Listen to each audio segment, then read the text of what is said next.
नहमदुहु व नसल्ली अला रसूलिहिल करीम अम्मा बाद फ़ाउज़ु बिल्लाहि मिनश्शैतानिर्रजीम बिस्मिल्लाहिर्रहमानिर्रहीम।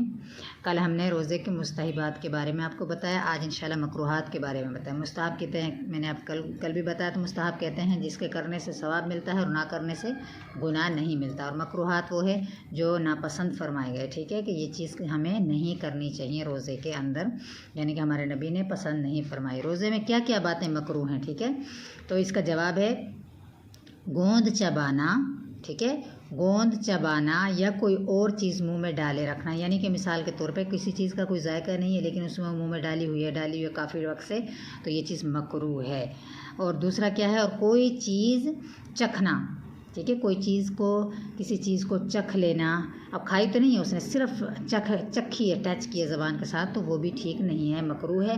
हाँ, अगर किसी औरत का खामद सख्त है, सख्त मिजाज है, तो वो ज़बान की नोक से थोड़ा सा नमक वगैरह चख सकती है, उसके लिए इजाज़त है, ये जायज़ है उसके लिए, ठीक है। और इस्तंजे में ज़्यादा पाँव फैला कर बैठना, ठीक है, जब वॉशरूम में जाएं तो ज़्यादा पाँव पहले सिमट कर कोशिश करें बैठें, ये मकरूह है।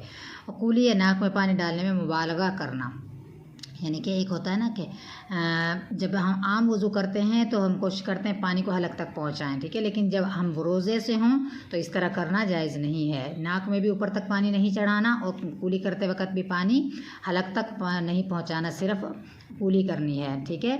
और है मुंह में बहुत सा थूक जमा करके रखना, ये भी रोज़े में मकरूह है।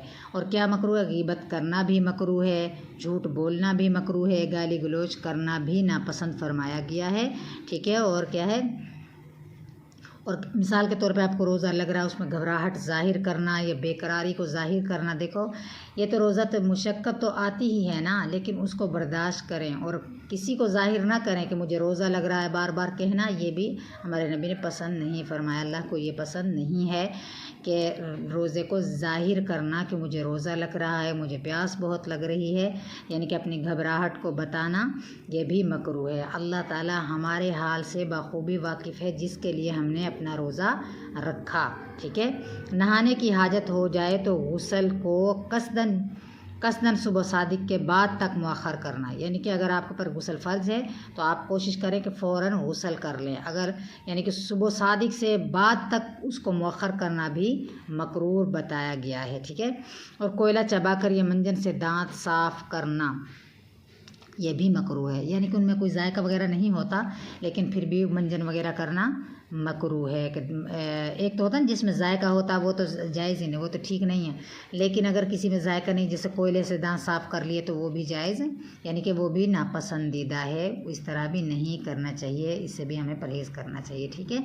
ये थे रोज़े के मकरूहात जिनसे रोज़ा मकरूह हो जाता है। मकरूह का मतलब है यानी कि अल्लाह ताला को ये चीज़ें पसंद नहीं है, हमें चाहिए कि इनसे भी परहेज़ करें, ठीक है। आज का ये सबक था, इंशाल्लाह अगले टाइम कल बताऊंगी रोज़ा किन चीज़ों से टूट जाता है। फ़ी अमानिल्लाह, जज़ाकल्लाह।